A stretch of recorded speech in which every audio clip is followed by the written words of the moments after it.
ಯಾರಾದರೂ ನೊಂದ ಮಹಿಳೆಯರು ನಿಮ್ಮ ಗಂಡಂದ್ರಿಂದ ನಿಮಗೆ ಬಾಧಿತರಾಗಿ ನಿಮ್ಮನ್ನ ಮೇಂಟೈನ್ ಮಾಡ್ಕೊಳಕ್ಕಾಗಲ್ಲ, ಎಜುಕೇಶನ್ ಇಲ್ಲ, ಮನೇಲಿ ಯಾರ್ದೂ ಸಪೋರ್ಟ್ ಇಲ್ಲ ಅಂದಾಗ ಮಾತ್ರ ಇವುಗಳನ್ನ ಹೇಗೆ ಯೂಸ್ ಮಾಡ್ಕೋಬೇಕು ಅನ್ನೋದನ್ನ ಅಪ್ರೋಚ್ ಮಾಡಿದಾಗ ಹೇಳ್ತೀನಿ. ಇಲ್ಲಿ ಥಿಯರಿ ಅಷ್ಟೇ ಹೇಳಿರುವಂಥದ್ದು.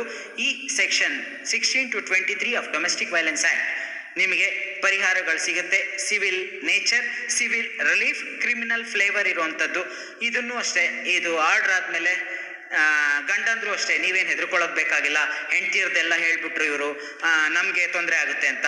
ನೀವು ಅಷ್ಟೇ, ನೀವು ನಿಮ್ಮ ಕಾಂಪಿಟೆಂಟ್ ಲಾಯರ್ಸ್ನ ಇಟ್ಕೊಂಡು ಅವ್ರೇನಾದರೂ ಸುಳ್ಳು ಡೊಮೆಸ್ಟಿಕ್ ವೈಲೆನ್ಸ್ ಕೇಸ್ ಹಾಕಿದರೆ ನೀವು ಅದನ್ನ ಡಿಫೀಟ್ ಅಂದರೆ ಗೊತ್ತಲ್ಲ, ಹೇಗೆ ಬೀಟ್ ಹೊಡೆದಾಕ್ಬೋದು ಅನ್ನೋದು ನಿಮ್ಮ ಡಾಕ್ಯುಮೆಂಟ್ ಮೇಲೆ, ನಿಮ್ಮ ಕ್ಲೆವರ್ನೆಸ್ ಮೇಲೆ, ನಿಮ್ಮ ಲಾಯರ್ ಹೇಗೆ ಕಾಂಪಿಟೆಂಟ್ ಆಗಿದ್ದಾರೆ, ಹೇಗೆ ಮರ್ಕ್ಯುರಿ ತರ ಕೆಲಸ ಮಾಡ್ತಾರೆ ನಿಮಗೋಸ್ಕರ ಅನ್ನೋದ್ರ ಮೇಲೆ ಎಲ್ಲವೂ ನಿಂತಿರುತ್ತೆ. ಎಲ್ಲ ಜವಾಬ್ದಾರಿ ಹೆಂಡತಿದು ನನ್ನ ಮೇಲೆ ಇದೆ. ನನಗಾಗಿ ಮದುವೆ ಮಾಡಿಕೊಟ್ಟಿದ್ದಾರೆ. ನಾನೇ ಅವಳಿಗೆ ರಕ್ಷಣೆ ಕೊಡಬೇಕು. ಅವಳಿಗೆ ಏನೋ ಸಮಸ್ಯೆ ಆದರೂ ನಾನೇ ನೋಡಬೇಕು ಅಂತ ನಾನು ಭರವಸೆ ಕೊಟ್ಟ ಮೇಲೆ ನಾನು ನೋಡುವ ಉದ್ದೇಶದಿಂದ ನಾನು ಅವಳಿಗೆ ಇಲ್ಲೇ ಇರಲು ಪ್ರಯತ್ನ ಪಟ್ಟೆ. ಅವಳಿಗೆ ನನಗಿಂತ ಚೆನ್ನಾಗಿ ನೋಡೋರಿದ್ದಾರೆ, ನನಗಿಂತ ಜಾಸ್ತಿ ರಕ್ಷಣೆ ಕೊಡೋರಿದ್ದಾರೆ ಅಂತ ತಿಳಿದ ಮೇಲೆ ನಾನು ಅವಳಿಗೆ ಅಲ್ಲೇ ಬಿಟ್ಟಿದ್ದೇನೆ. ಈಗ ಏನಂತ ಹೇಳಿದರೆ, ಈ ವಕೀಲರುಗಳು ಹಣ ಮಾಡುವ ದುರುದ್ದೇಶದಿಂದ ವರದಕ್ಷಿಣೆ ಕಿರುಕುಳ ಕೇಸು ಮತ್ತು ಮೇಂಟೆನೆನ್ಸು ಇದೆಲ್ಲ ವಕೀಲರುಗಳ ಕಿತಾಪತಿ. ಅವರು ಹೇಳಿಕೊಟ್ಟರಿಂದ ಇಂಥ ಕೇಸುಗಳು ಬೀಳ್ತವೆ. ಇಲ್ಲಾಂದರೆ ಹುಡುಗಿಯರಿಗೆ ಏನು ಮಾಡಲಿಕ್ಕಾಗ್ತದೆ? ವರದಕ್ಷಿಣೆ ಕಿರುಕುಳ ಕೇಸ್ ಹಾಕ್ಲಿಕ್ಕೆ ಆಗ್ತದಾ? ಮೇಂಟೆನೆನ್ಸ್ ಕೇಸ್ ಹಾಕ್ಲಿಕ್ಕೆ ಆಗ್ತದಾ? ಯಾವುದೂ ಆಗೋದಿಲ್ಲ. ಈ ವಕೀಲರುಗಳು ಹೇಳಿಕೊಡುವುದು. ಗಂಡಸರಿಗೂ ಅವರೇ ವಕೀಲರು, ಮಹಿಳೆಯರಿಗೂ ಕೂಡ ಅವರೇ ವಕೀಲರು. ಕ್ರಿಮಿನಲ್ ಫ್ಲೇವರ್ ಇರುವಂಥ ಕೇಸ್ ಹೇಳಿಕೊಡ್ತಾರಂತೆ ಈ ವಕೀಲರು. ಯಾರಿಗೆ ಈ ಕ್ರಿಮಿನಲ್ ಫ್ಲೇವರ್ ಇರುವಂಥ ಕೇಸ್ ಹಾಕೋದು? ನೋಡಿ, ನಾನು ಈಗ ಧಮಕಿ ಹಾಕಿ ಬಂದೇನೆ. ಈಗ 1 ವರ್ಷ ಆಯಿತು. ಒಮ್ಮೆ ನನ್ನ ವಿರುದ್ಧವಾಗಿ ಕ್ರಿಮಿನಲ್ ಫ್ಲೇವರ್ ತಗೊಂಡು ಬರಲಿ ನೋಡುವ ಕೇಸ್ ಇಂಥ ವಕೀಲರುಗಳು. ನೋಡುವ, ಒಂದು ಸರ್ತಿ ನೋಡ್ತೇನೆ ನಾನು. ಈಗ ಮೇಂಟೆನೆನ್ಸ್ ನಿಲ್ಲಿಸಿ ನಾನು 1 ವರ್ಷ ಆಯಿತು ವಕೀಲರಿಗೆ ಧಮಕಿ ಹಾಕಿದ ಮೇಲೆ. ಈಗ ವಕೀಲರು ನನ್ನ ವಿರುದ್ಧವಾಗಿ ಏನೂ ಮಾತಾಡೋದಿಲ್ಲ.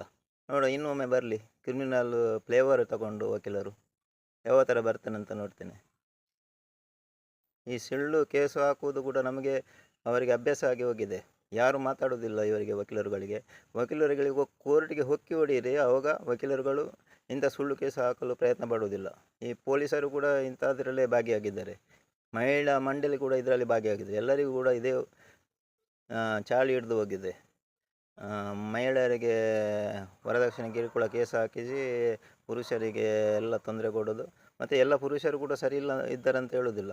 ಎಲ್ಲಿ ಸರಿಯಾಗಿ ನೋಡಿ ಕೇಸ್ ಹಾಕ್ತಾರೆ ಆವಾಗ ಸರಿಯಾದ ಮಹಿಳೆಯರಿಗೂ ಕೂಡ ರಕ್ಷಣೆ ಸಿಗ್ತದೆ, ನೊಂದ ಮಹಿಳೆಯರಿಗೂ ಕೂಡ ರಕ್ಷಣೆ ಸಿಗ್ತದೆ. ಇದರಲ್ಲಿ ಏನಾಗಿದೆ ಅಂತ ಹೇಳಿದ್ರೆ, ನೊಂದ ಮಹಿಳೆಯರಿಗೂ ಕೂಡ ಕೋರ್ಟಿಗೆ ಹೋಗದಂತಾಗಿದೆ. ಎಲ್ಲರ ವಿಷಯ ಹೀಗೆ ಆಗಿದೆ. ಎಲ್ಲರಿಗೂ ತೊಂದರೆ ಆಗಿದೆ. ಮಹಿಳೆಯರಿಗೂ ತೊಂದರೆ ಆಗಿದೆ, ಗಂಡಸರಿಗೂ ತೊಂದರೆ ಆಗಿದೆ ಈ ಫೇಕ್ ಡೌರಿ ಅರೇಂಜ್ಮೆಂಟ್ ಕೇಸಿಂದ. ಹಾಗಾಗಿ ಎಲ್ಲರೂ ಆದಷ್ಟು ಸುಳ್ಳು ಕೇಸು ಹಾಕುವಂಥ ವಕೀಲರಿಗೆ ಹಿಡಿದು ಬಡೀರಿ, ಏನಾಗೋದಿಲ್ಲ. ನೋಡುವ ಏನಾಗ್ತದಂತ. ಧನ್ಯವಾದಗಳು. ಇದು ಏನು ನಡೀತಾ ಇದೆ. ಸೊ ಎಲ್ಲರೂ ಹೀಗೆ ಅಂತಲ್ಲ, ಎಕ್ಸೆಪ್ಷನಲ್ ವಕೀಲರಾಗಿ ನಾವು ಹತ್ರ ಎಲ್ಲಾ ತರದ ಜನಗಳು ಇದ್ದಾರೆ, ದುರುಪಯೋಗ ಮಾಡ್ಕೊಳ್ಳೋರು ಇದ್ದಾರೆ. ಕಾನೂನನ್ನ ಬರ್ತಾ ಇರ್ತಾರೆ. ಕೆಲವೊಮ್ಮೆ ಗಂಡು ಮಕ್ಕಳಿಗೆ ಅನ್ಯಾಯ ಆಗುತ್ತೆ, ಕೆಲವೊಮ್ಮೆ ಹೆಣ್ಣು ಮಕ್ಕಳಿಗೆ ಅನ್ಯಾಯ ಆಗುತ್ತೆ.